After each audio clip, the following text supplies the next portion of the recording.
Chapter 7. Improving Aid. Read by Peter Singer. The critics. Though we have already looked briefly at some common objections to aid, we haven't yet done justice to the serious critics who point out that many aid programs have failed to reduce poverty. Prominent among these critics is economist William Easterly, who in his 2007 book, The White Man's Burden, laments the ineffectiveness of aid. He writes, "The West spent $2.3 trillion on foreign aid over the last 5 decades and still had not managed to get 12-cent medicines to children to prevent half of all malaria deaths. The West spent $2.3 trillion and still had not managed to get $4 bed nets to poor families. It's a tragedy that so much well-meaning compassion did not bring these results for needy people." Did you get the impression from that quote that over the past 50 years, the West has shown great compassion and given enormous sums of foreign aid? We have already seen that most Western nations are giving very little aid as a proportion of their national income. But Easterly is talking about the 5 decades leading up to 2006. So before we get to the issue of aid's effectiveness, let's first do some Q&A on how much aid the West really gave during this period. Question: how much per year is $2.3 trillion over 5 decades? Answer: $46 billion. Question: how much per person living in affluent nations during that period is $46 billion? Answer: in 2006, there were roughly 1 billion people living in affluent nations, but the average over the preceding 50-year period was around 750 million people. That works out to about $60 per person per year. Question: what percentage of the total income of the affluent nations over that period is $46 billion? Answer: aid over that period was about 0.3%, or about 30 cents of every $100 the nations earned. Now the amount of aid that the rich nations are giving doesn't seem so large, does it? Nor has there been any increase in the decade since Easterly's book was published in the proportion of national income that the rich nations have given in aid. To get some perspective on this, in 2017, worldwide, net official development assistance and aid was approximately $170 billion, while in the same year, consumers spent $532 billion on cosmetics. We say that we aspire to end extreme poverty in 11 years, yet we spend more than 3 times as much on beauty products as the governments we elect spend on ending extreme poverty. Even the figure of 30 cents given in aid from every $100 earned seriously exaggerates the amount that the rich nations gave during that 50-year period to help the world's poorest people. Much of the aid was based on political or defense priorities rather than humanitarian considerations. During the Cold War, for example, aid from the West was heavily tilted toward luring Third World countries away from Soviet influence. The hundreds of millions of dollars that went into the Swiss bank accounts of the Congolese dictator Mobutu Sese Seko were part of the so-called aid that is included in Easterly's figure. No surprise that it did little to reduce poverty. Although the Cold War ended long ago, aid is still not allocated solely, or in some cases even primarily, to the places where it will do the most good for people in extreme poverty. In 2016 to 17, the most recent year for which, at the time of writing, data is available, Afghanistan topped the list of recipients of US aid, receiving $1.3 billion. That was $348 million more than Ethiopia, the next country on the list. Afghanistan has been the largest recipient of US aid for several years now, and before it gained that position, it was second to Iraq, which in 2007 received nearly 30% of the entire US aid budget. Afghanistan is undoubtedly a very poor country, but so is Ethiopia, and Ethiopia has 3 times as many people as Afghanistan. Perhaps if the US had invaded Ethiopia, it would have received as much aid as Afghanistan did.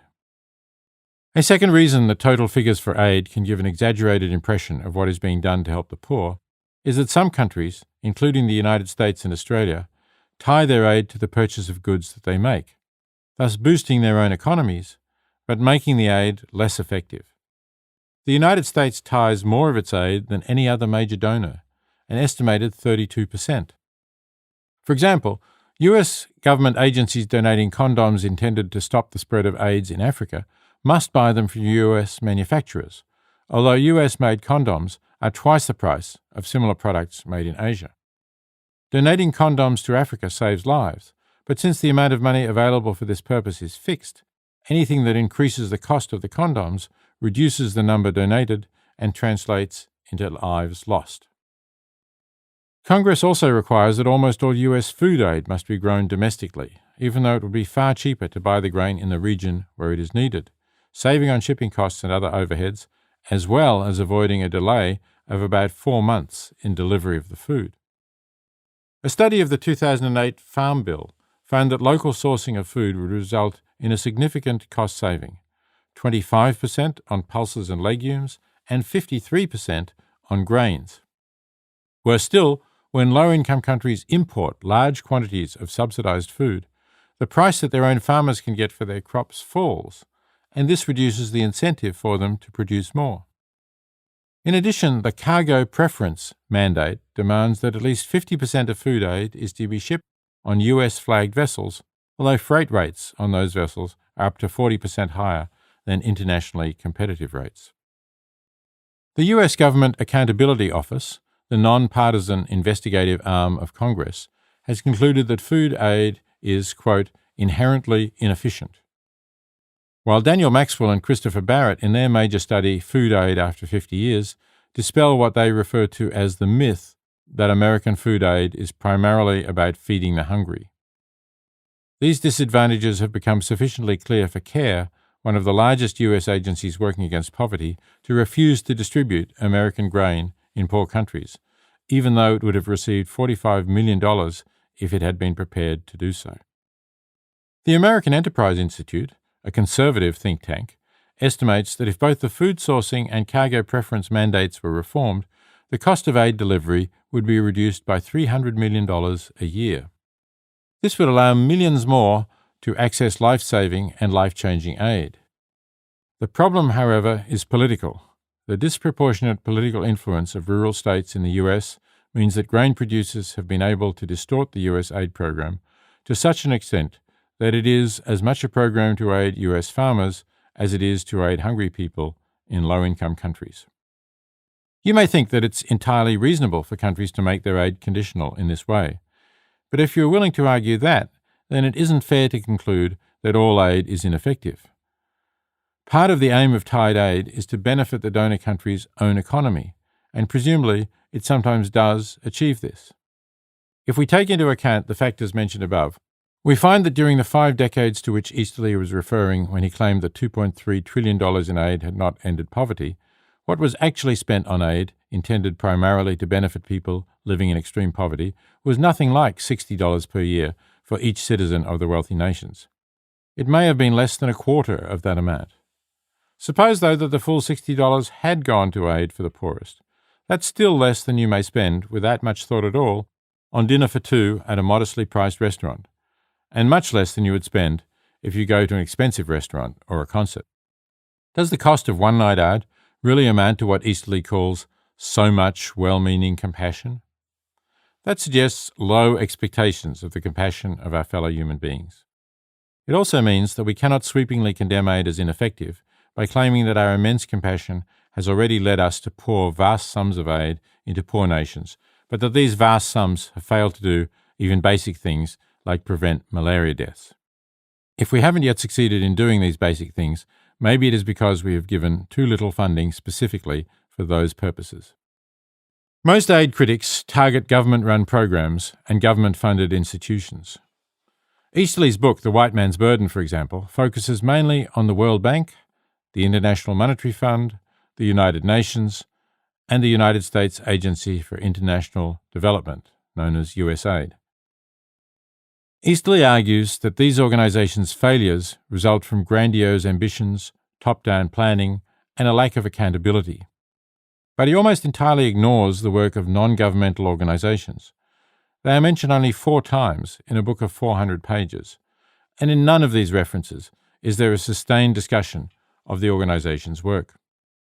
Major individual aid organisations, for example CARE, Oxfam, Save the Children, and World Vision, do not appear at all.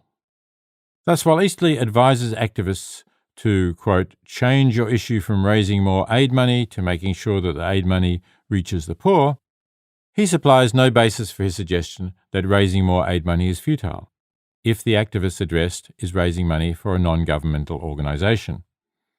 And I have yet to be approached by a fundraiser asking me to donate to the World Bank. More recently, Easterly has acknowledged that he has no objection to the activities of some of the non-profit organisations recommended in this book and by The Life You Can Save.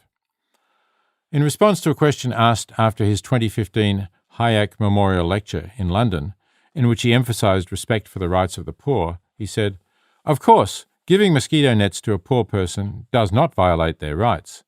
If they say they want the mosquito net, you give them the mosquito net. That's fine. There's nothing wrong with that whatsoever."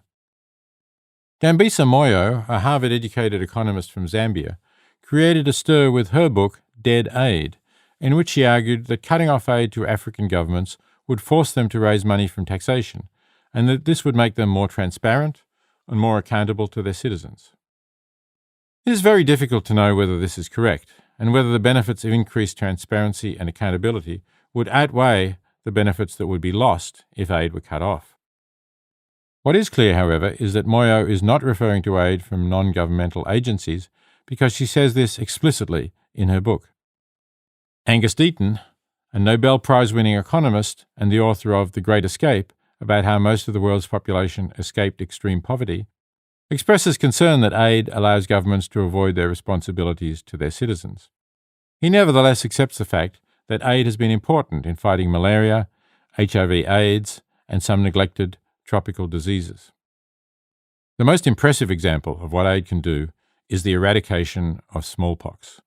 For at least 3,000 years, smallpox was a fearsome scourge of humankind. Of those infected by it, almost 1 in 3 died a painful, miserable death. The survivors also experienced pain and distress. Many were left blind and/or permanently disfigured. As recently as 1967, smallpox caused 2 million deaths, distributed across 43 countries. 10 years later, it had been completely eradicated, except for one subsequent death as a result of poor safety procedures at the University of Birmingham Medical School in England, where the virus was being studied.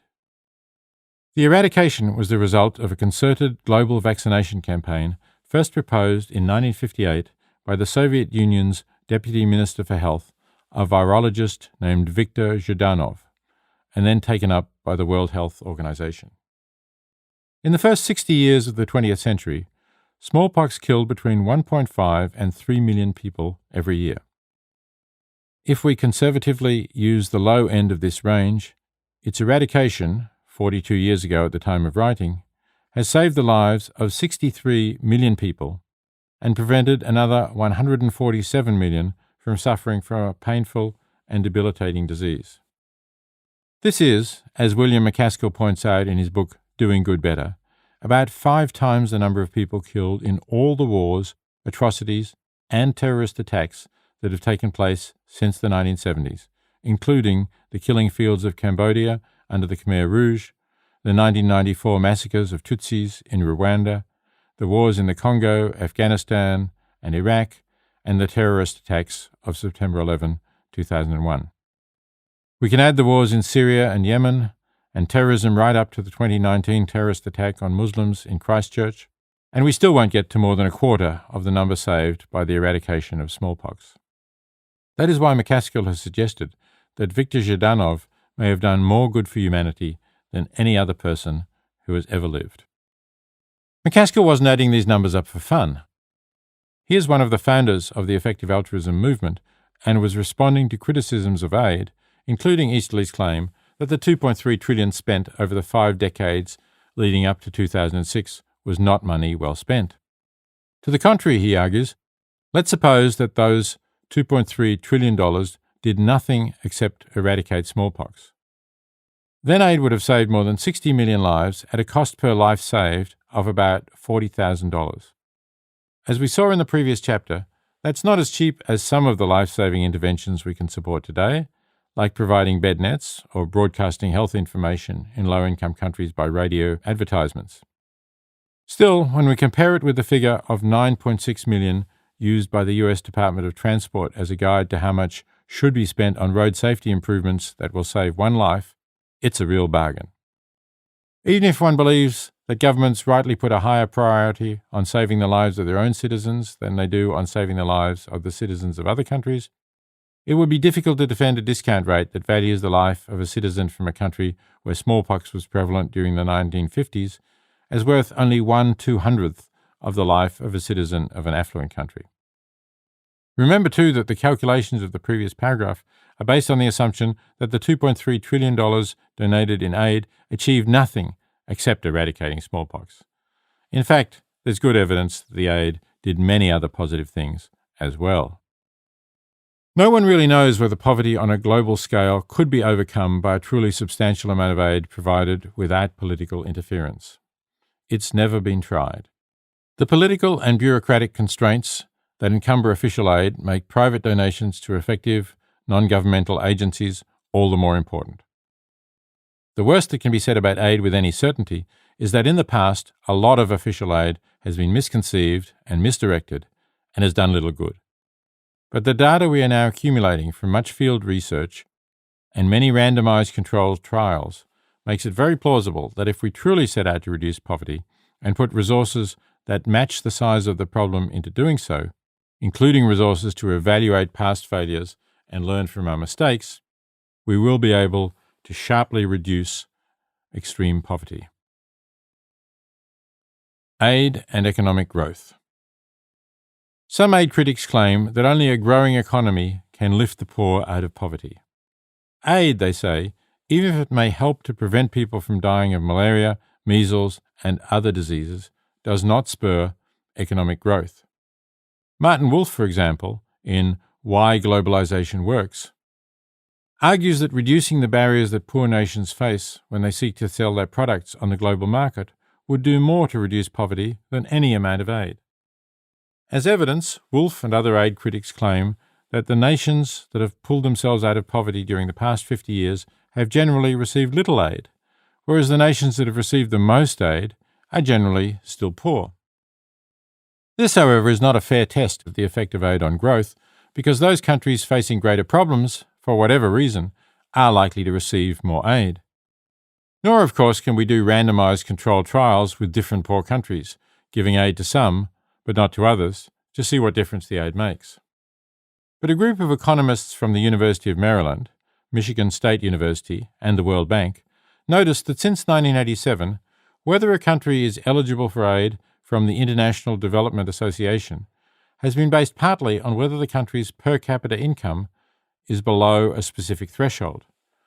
When countries cross that threshold, they cease to get aid from the International Development Association.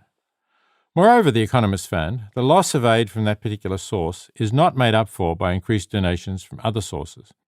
On the contrary, other donors appear to follow the lead of the International Development Association and reduce their aid to the countries that cross the threshold to such an extent that overall aid, expressed as a proportion of gross national income, drops by an average of 59%. So the economists decided to investigate what happened to economic growth in the 35 countries that moved over the threshold between 1987 and 2010. Their findings, I quote, "a positive, statistically significant and economically sizable effect of aid on growth." Or to be more precise, if the ratio of aid to gross national income increased by just 1% above the average for the sample countries, annual real per capita growth increased by approximately 0.35%. Aid, it seems, far from slowing economic growth, increases it. Notwithstanding that good news, it's clear that some aid initiatives have failed to promote economic growth. One reason that aid could slow economic growth is Dutch disease, a term the Economist coined to describe a decline in the Dutch economy in the 1960s after natural gas was discovered in the North Sea, off the country's coast. This valuable natural resource should have been a great economic boon, but in fact, as the revenues from gas exports began flowing in, Dutch manufacturing slumped. The reason, according to economists, was that as other countries bought Dutch oil, sending money into the country, the value of the Dutch currency rose relative to that of the country's main trading partners, thus making Dutch exports more expensive and Dutch manufacturers less competitive in international markets. The inflow of a large amount of foreign aid can cause a similar problem. Although, as we've seen, aid is a tiny percentage of the income of affluent donor nations, the poor nations are so poor that in some cases aid amounts to more than 10% of their national income. In a handful of very poor countries, such as the Central African Republic, Somalia, and Malawi, aid amounts to approximately a quarter of the national income, and it is close to 20% for Liberia and Afghanistan. At that level, aid can cause a very substantial Dutch disease effect. But much depends on the use made of the aid. When aid improves infrastructure, agricultural methods, and the skill levels of the workforce, it enhances productivity and leads to increased exports that can outweigh the Dutch disease problem. For 10 years after the end of Mozambique's civil war in 1992, European nations gave an extraordinarily high level of aid to that African country. In fact, over those years, 40% of the nation's gross income was foreign aid. Although almost half of the aid was debt relief, which therefore could not be spent within Mozambique, aid was also used to build roads, hospitals, and schools, and to improve workforce skills. Perhaps for this reason, real economic growth per capita was also impressive, averaging 5.5% per annum. High levels of aid to Botswana after independence in 1966, to Taiwan in the 1950s, and to Uganda in the 1990s also proved compatible with strong economic growth. These examples prove that Dutch disease is by no means inevitable. In any case, when it comes to barriers to the growth of export industries in developing countries, there is something more significant than aid-related Dutch disease. US and European agricultural subsidies undercut poor countries' efforts to increase their exports in an economic sector where their climate and cheap labour give them a natural competitive advantage. Take as an example cotton. 4 of the world's poorest countries, Burkina Faso, Mali, Benin, and Chad, all in West Africa, rely on cotton as the only source of income for millions of their peasant farmers. Many of these farmers are supporting families on less than $2 a day. They produce cotton more cheaply and in a more ecologically sustainable way than the 1,195 highly mechanized cotton growers in the United States, who between them shared $663 million in taxpayer-funded subsidies in 2017. That's an average of more than $500,000 each, and that's just the subsidy, not what they earn from selling the cotton. In some years, the value of the subsidies has exceeded the market value of the cotton that the subsidized growers are producing. In contrast, Musa Doumbia, a cotton farmer in Mali who was interviewed by Elizabeth Day for The Guardian, earned less than $300 a year for his back-breaking labour growing and then harvesting the cotton on his small plot of land. He struggled to feed his children or to buy medicine for them when they fell ill. Not surprisingly, he had no idea that he was getting less for his cotton because American taxpayers are giving huge subsidies to American cotton growers. Daniel Sumner, who directs the University of California Agricultural Issues Center, has calculated that if the United States were to end its cotton subsidy, the resulting rise in the income of a West African cotton grower would be enough to cover all healthcare costs for 4 children. The elimination of all agricultural subsidies and a 50% reduction in non-agricultural tariffs would, according to a study by economists Kim Anderson and Alan Winters, mean a global economic gain of at least $96 billion annually, of which $30 billion would go to the developing world. It would also save US taxpayers more than $16 billion per year, and European taxpayers even more. You might now ask whether it would be better to spend our time and money campaigning to eliminate trade barriers rather than donating it to agencies that give aid to the poor. Obviously, this depends on a variety of factors. Whether our money and time would make the success of such a campaign more likely, how great the gain for the poor would be if such a campaign succeeded, and how much good our donations could do if given for other forms of aid. The powerful political interests allied against the elimination of trade barriers make political change unlikely. In the US, agricultural subsidies are authorised by farm bills which are renewed every 6 years. At those times, the subsidies often face staunch opposition. In 2008, opposition to the subsidies united Conservatives seeking to cut government expenditure and Liberals who don't like handouts to people who are already wealthy. The Conservatives had strong support from President George W. Bush, who described the bill as bloated and wasteful. And when it passed nevertheless, he vetoed it. Yet Congress managed to muster the 2/3 majority needed to override the veto. Even when Congress stripped a subsidy from the 2014 Farm Bill, 2 new subsidies quickly took its place when Congress passed the Price Loss Coverage and Agricultural Risk Coverage bills. These subsidies favour wealthier US farms, including wealthy cotton growers. President Donald Trump has proposed subsidy cuts, but as the historical record shows, Congress is quite likely to ignore the president's suggestion. That doesn't mean that it is not worth trying to eliminate the subsidies next time the Farm Bill is up for renewal. It merely indicates that the odds are against success. Less grotesquely unfair trade rules would help, but still would not guarantee that trade would lift every region out of poverty. Economic growth can bypass people, regions, and even entire countries.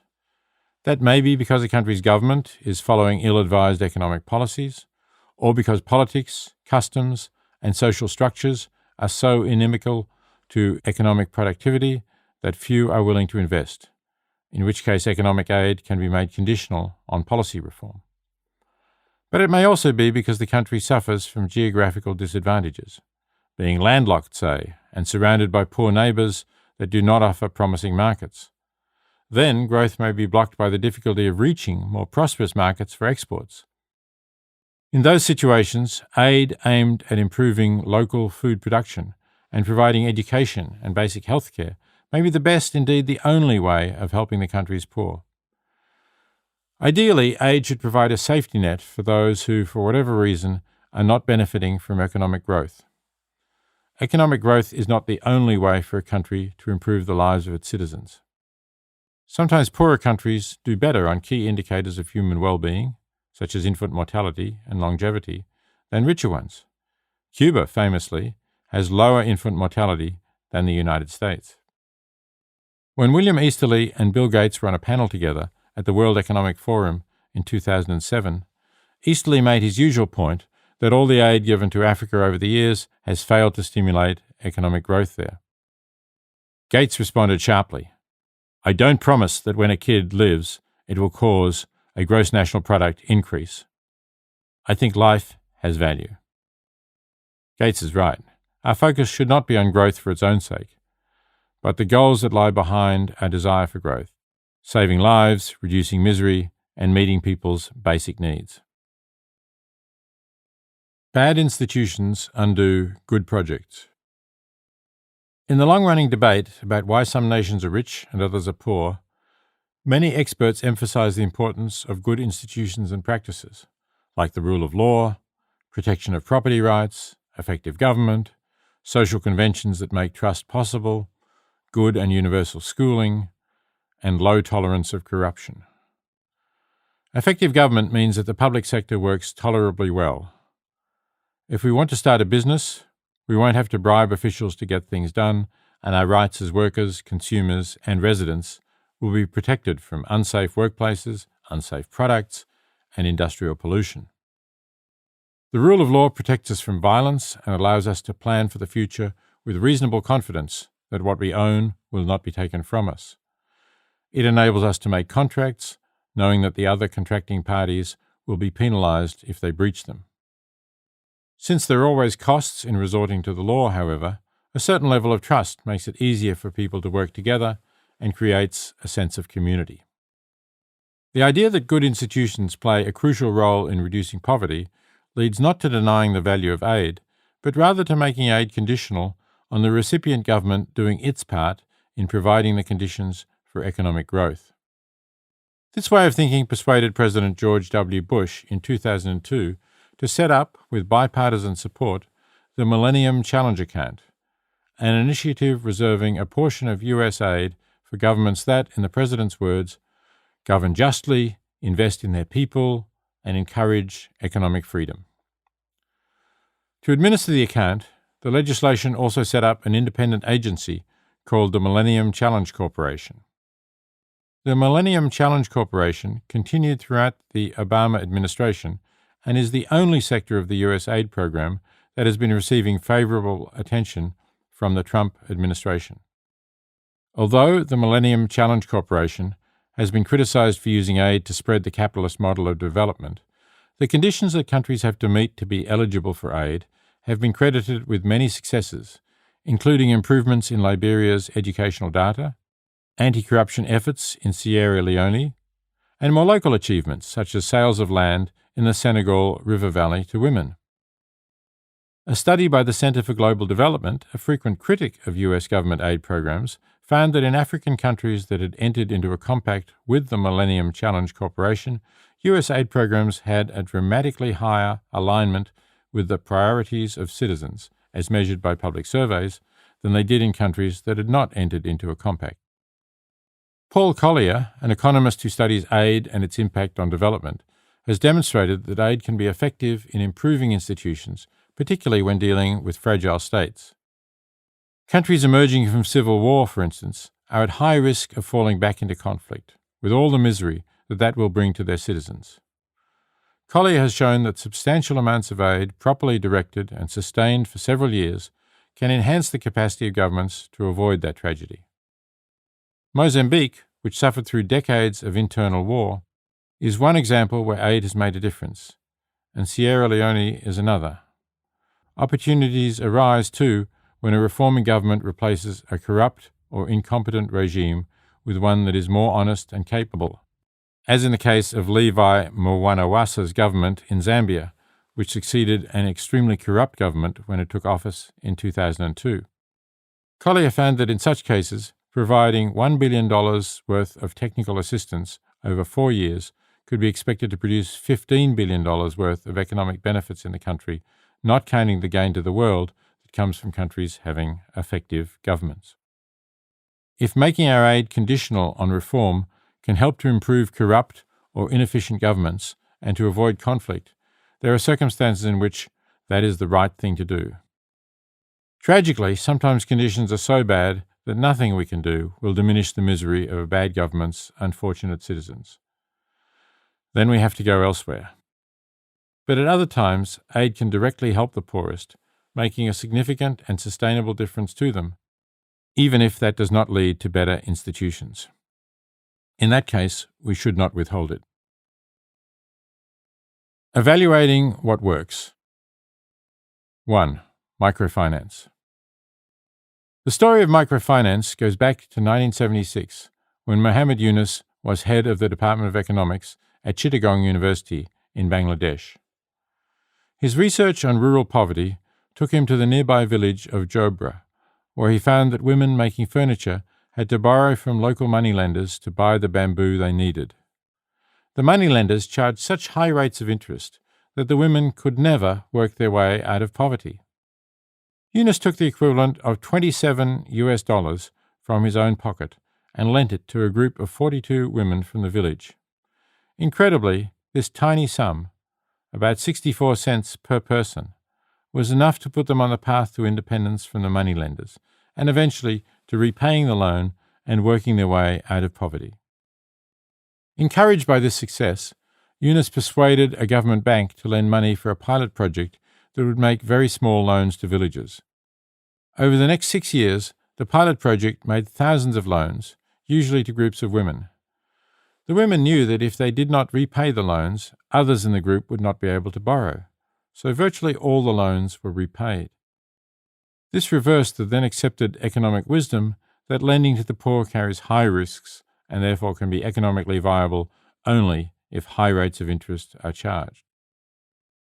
In 1982, Yunus founded the Grameen Bank, or Village Bank, to provide loans across Bangladesh.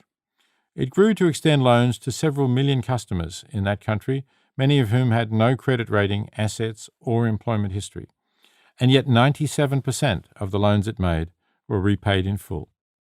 As a result, the Grameen Bank became a model for thousands of institutions all over the world that began to offer microcredit, small loans to poor people. Microcredit seemed to be so successful at helping people escape poverty that in 2006 the Nobel Peace Prize was given to Yunus. In making the award, the committee recognized the danger of excessive expectations and warned that overcoming poverty cannot be realized by means of microcredit alone. But it then went on to say that microcredit must play a major part in ending poverty. GiveWell was sufficiently positive about microcredit to give one of its early grants to a microfinance organisation, Opportunity International. Over the next 10 years, however, the hope that microcredit would play a major role in overcoming poverty dwindled. Researchers from Innovations for Poverty Action and from the Jameel Poverty Action Lab, both leading centres for research into what does and does not work to reduce poverty, carried out 6 separate studies of microcredit.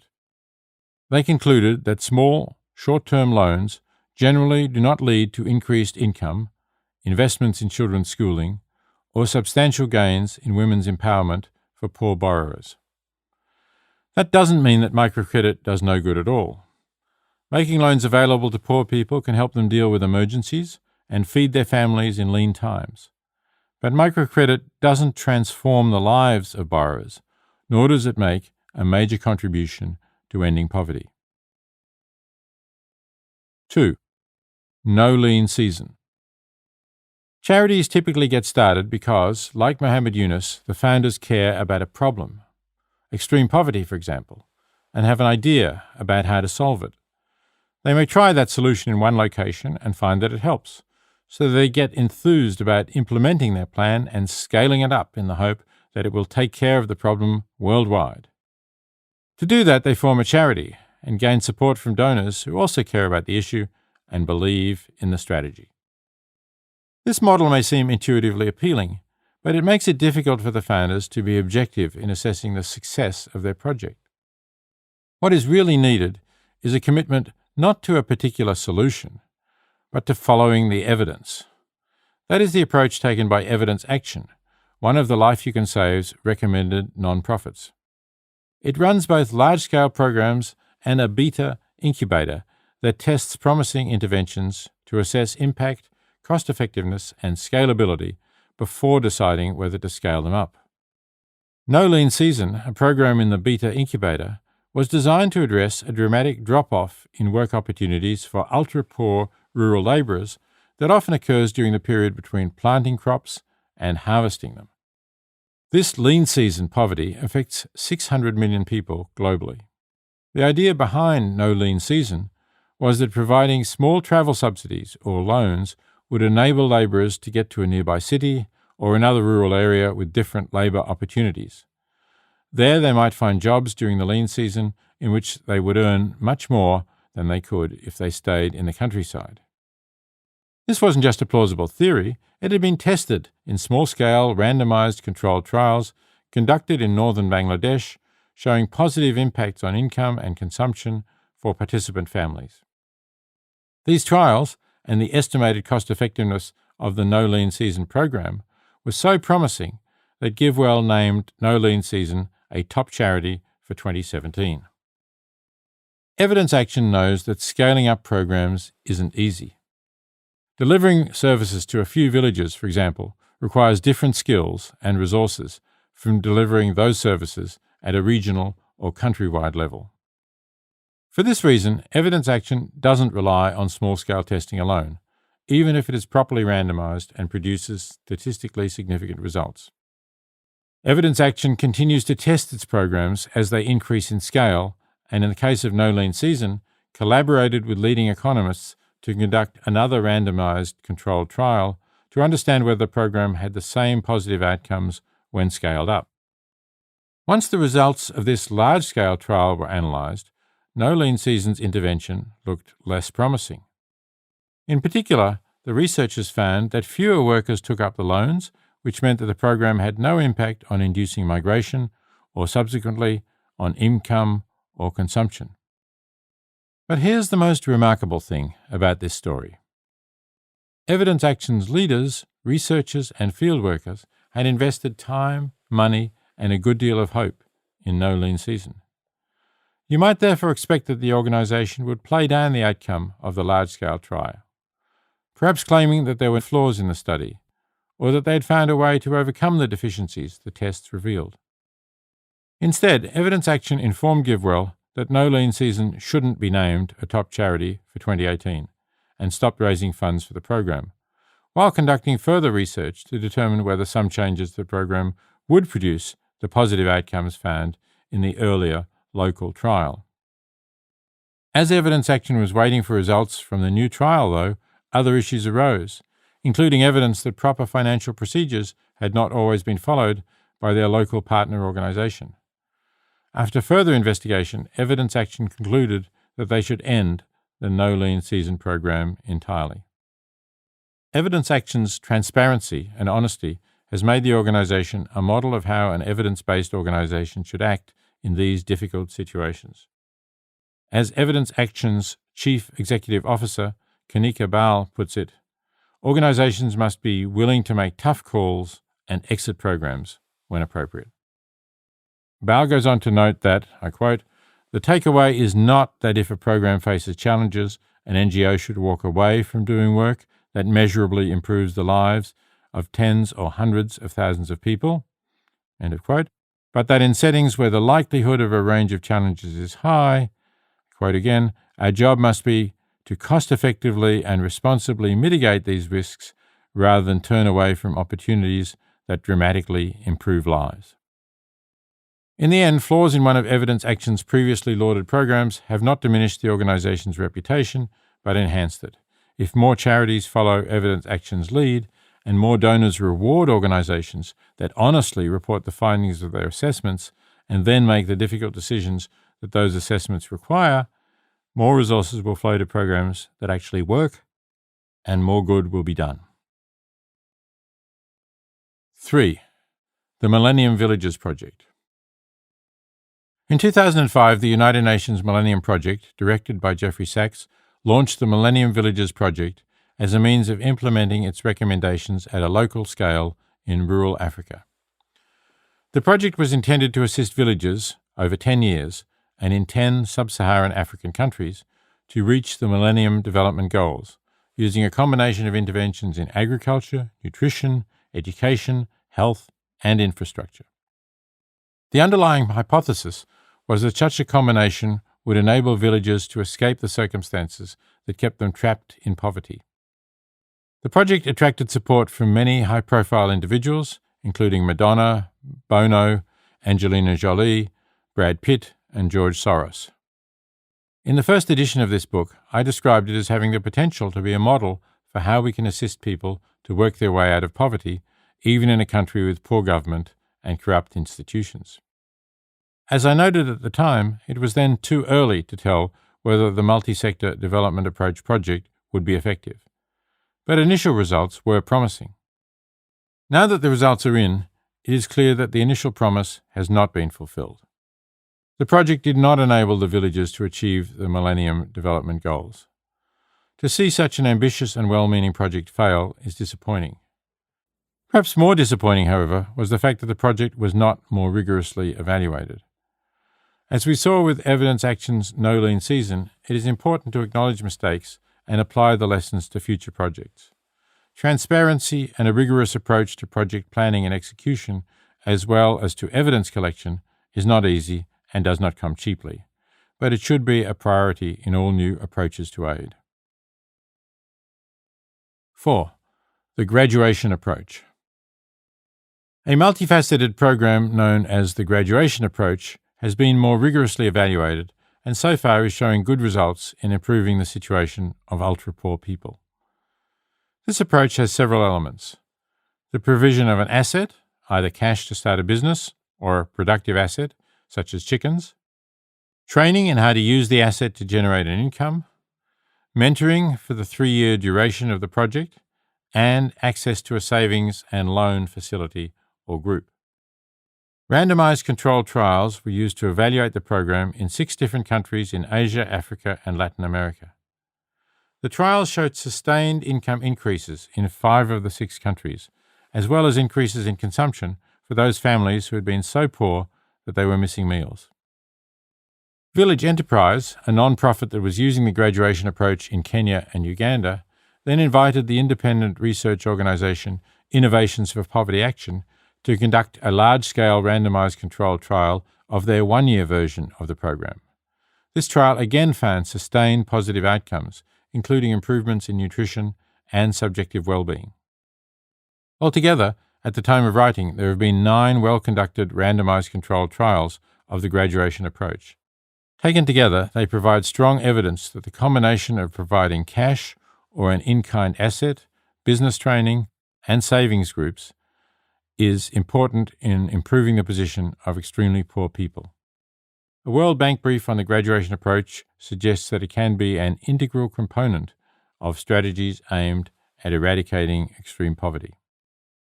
Village Enterprise is, as its name suggests, an organisation specialising in starting business enterprises in villages.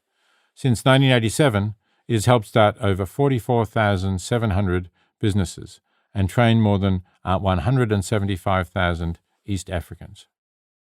The organisation employs almost entirely local East African staff.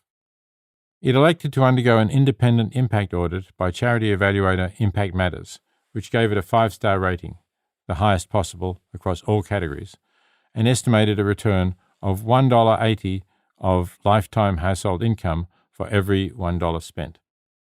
Village Enterprise estimates that its program costs about $595 per 3-person business, and that each new business improves the standard of living for approximately 20 individuals, based on the average family size in the region. If this is right, then lives are improved for an impressively modest $30 per person. Further research will show whether effectiveness can be sustained when these programs are conducted on a much larger scale. Using different types of evidence. The lesson to be drawn from the last section is that we can learn what works and what does not work. But to do so, we must use the most objective possible means of assessing programs. Ideally, that will mean randomized controlled trials announced before the trials are carried out, so that organizations cannot selectively release only favorable results, and with the results and methods completely open to public scrutiny. Then, when we have some evidence of what works on a small scale, we can try to scale it up while continuing to assess the intervention as it is applied on a large scale. Important contributions to our knowledge of how best to assess aid interventions have come from many different researchers. But 2 organizations stand out for their groundbreaking work in developing this field. The Jameel Poverty Action Lab, known in the poverty research field as JPAL, and founded at the Massachusetts Institute of Technology by Esther Duflo, was the pioneer in using randomized controlled trials to assess programs to assist people in poverty. It was followed by Innovations for Poverty Action, set up by Dean Karlan, who studied under Duflo and then became a professor of economics at Yale University. Both these organizations have been involved in assessing interventions mentioned in this book, such as microcredit programs and the graduation approach. JPAL and Innovations for Poverty Action research interventions, whereas GiveWell researches charities, so the 2 areas of research are not strictly separable. The strong evidence bases of many of GiveWell's and the Life You Can Save's recommended charities derive from rigorous studies by JPAL and Innovations for Poverty Action. Yet there is a lot more to be done, and so far, insufficient capacity to do it. In addition to supporting proven, effective programs, as well as the organizations that identify and evaluate them, we need to be open to opportunities that we could be missing. Interventions that have the potential to be even more effective than those we have now, but are assessed in different ways, or have yet to be adequately assessed, or may be difficult to assess. GiveWell has shown its awareness of this need by announcing plans to more than double its research staff, with the aim of evaluating interventions that are harder to measure, including opportunities to influence government policy. DREV, a non-profit design firm currently recommended by The Life You Can Save, collaborates closely with patients and healthcare providers to understand their most urgent needs. It then seeks to design and deliver innovative solutions. Using this approach, DREV has designed and developed a phototherapy device to treat neonatal jaundice and a prosthetic knee. Both meet the needs of people living in low-income countries and do so at much lower cost than equivalent commercial products. A smart continuous positive airway pressure device and a newborn nutrition enhancement tool are currently in development. DREV is on target for its medical solutions to treat 1 million patients by 2020. To track the impact of its work, DREV strives to measure not just the number of products they sell, but the number of people who use and benefit from the products. Providing mental health services in low-income countries is a neglected area of global health policy and could be another opportunity to do good at low cost. Mental illnesses such as depression are the cause of severe suffering that we tend to neglect because we do not see a physical disease or injury. In many affluent countries, treating mental illness is extremely cost-effective, improving well-being as well as increasing productivity, because mental illness is the cause of so much unemployment, absenteeism, and generally poor workplace performance. One study of 15 European countries estimated the economic cost of mental illness at 3 to 4% of gross national product. There is no reason to think that mental illness is less of a problem in low-income countries, where few people have access to any form of counselling or treatment. Since 2013, Strong Minds has sought to fill this gap by treating depression in African women. The organisation uses group therapy, a low-cost method that is adapted to the local culture because it is delivered by specially trained local women. Initial studies show that 75% of the participating women remain depression-free 6 months after treatment ends. Strong Minds is seeking to scale up this method to progress towards its vision that one day every African woman suffering from depression will be able to take part in therapy that will give her the best possible prospect of leading a healthy, productive, and satisfying life. The very specific circumstances of a project I visited in Pune, India, ruled out evaluation by means of randomized controlled trials. Oxfam Australia was assisting rag pickers, women who make their living by sifting through the town garbage dump to collect not just rags, but anything else that can be recycled. When we went to the dump to see them at work, the overpowering stench forced some of our group to retreat to the car, where they stayed with the windows closed for the entire visit. Yet the rag pickers made a remarkable contrast to the filth, for they somehow managed to keep their colourful saris clean and bright while they salvaged metal, glass, plastic, even old plastic bags. They were paid only 1 rupee, about 3 cents, for a kilogram, a bit over 2 pounds, of plastic. Bad as that sounds, it was an improvement on previous prices when the rag pickers, who were from the Dalit caste, formerly known as untouchables, had been isolated and held in contempt as the lowest of the low, exploited economically and sexually harassed by the dealers to whom they sold their gleanings.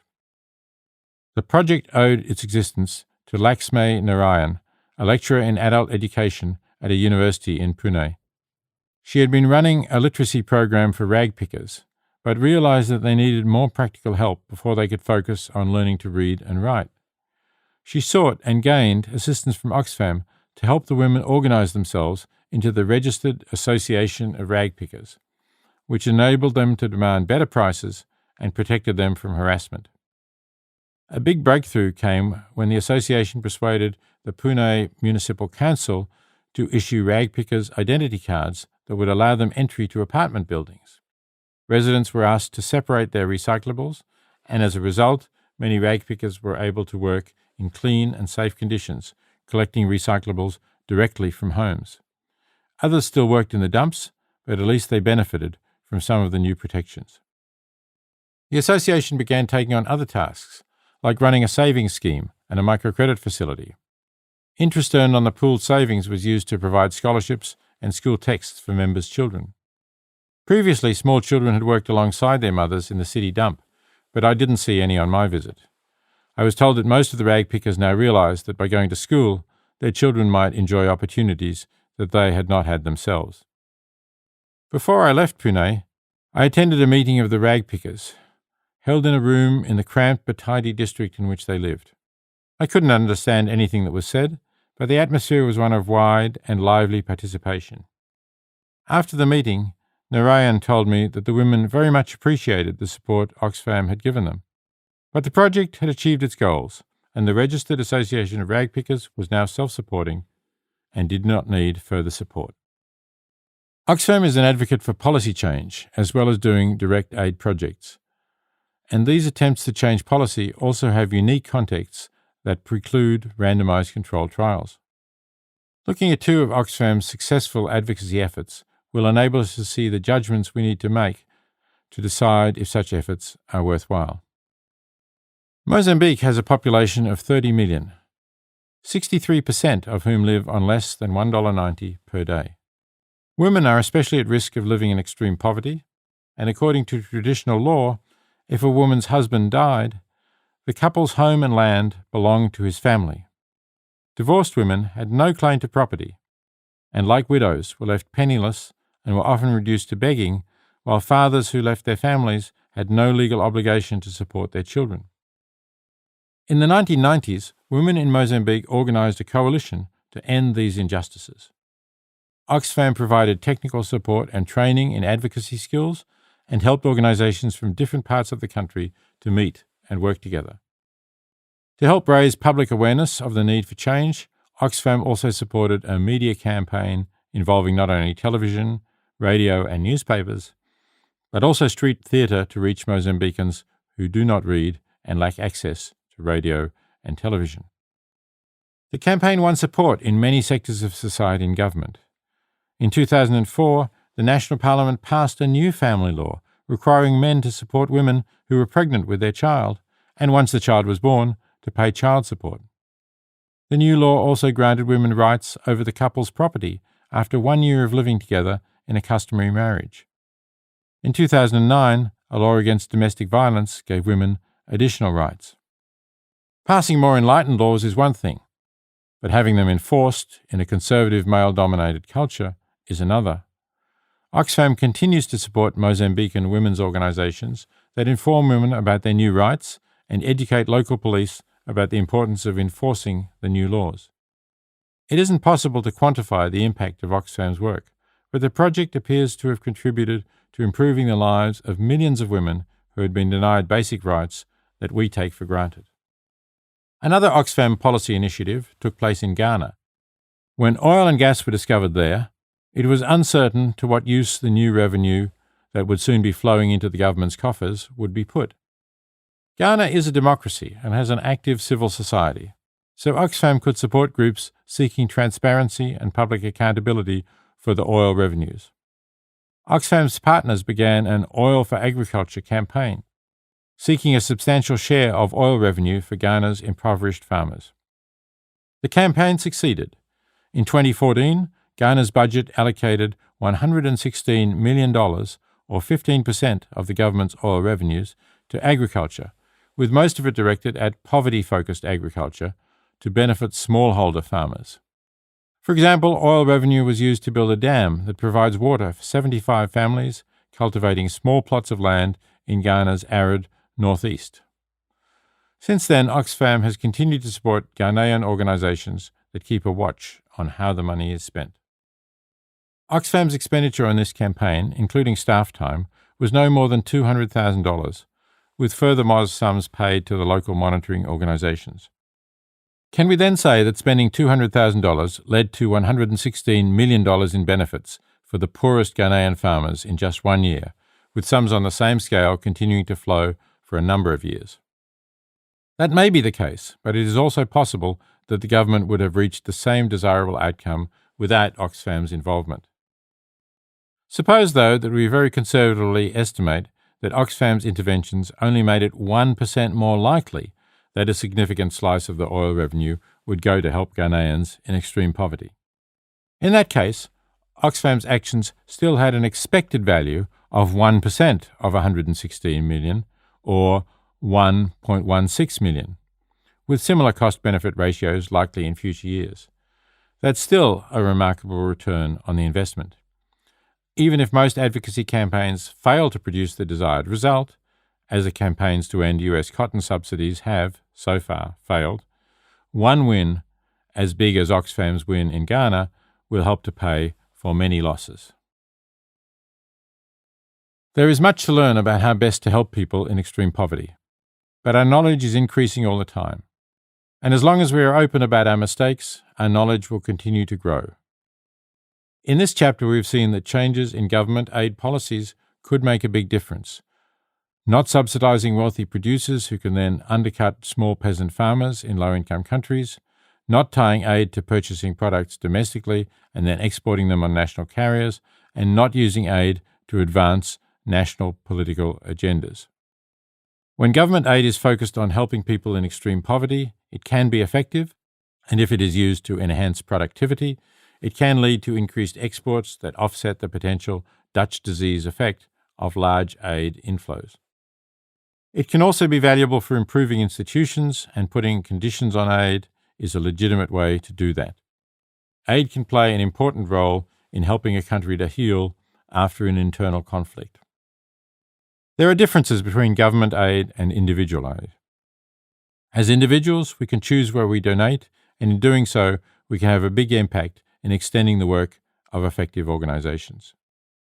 What we have not resolved, however, is how much we ought to be giving, especially when we have obligations to our families and when we are living among people who, in general, give little or nothing. So now, with a firm grounding in human psychology and in the facts about aid, it is time to return to the ethical questions with which we began.